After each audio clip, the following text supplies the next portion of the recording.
Shiat ngai luk na nu nen kan in tonga Kabil chian ma in chu la nu zun chua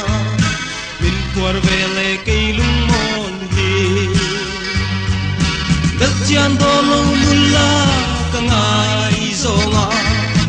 Asak ruang le kim tang chu soi sel bo Ma se ami zia le chung gil mun chuan Bel chian reng hi alo do lo Lim tan mangai bia thu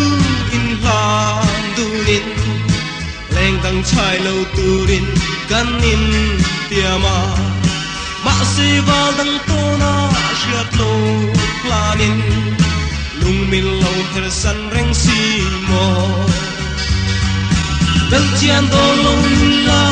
ka ngai zonga Asak ruang le kim tang chu soi sel bo Ma se ami zia le chu ril mun chuan Bel chian reng hi alo do lo Asak mel le du na zong te chu Chapo le wan thuan na amang trina Val tim chai lorin adam lai ring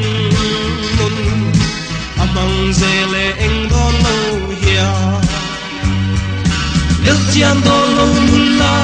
ka ngai zonga Asak ruang le kim tang chu soi sel bo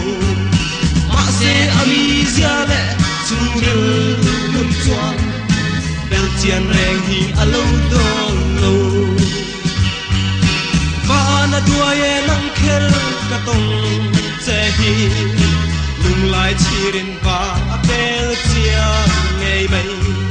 Pen pelep pa kwa lai ma nge hia Izu ngai hi ka bang ta e Bel chian do lo nula ka ngai zonga Asak ruang le kim tang chu soi sel bo Ma se ami zia le chu ril mun chuan Bel chian reng hi alo do lo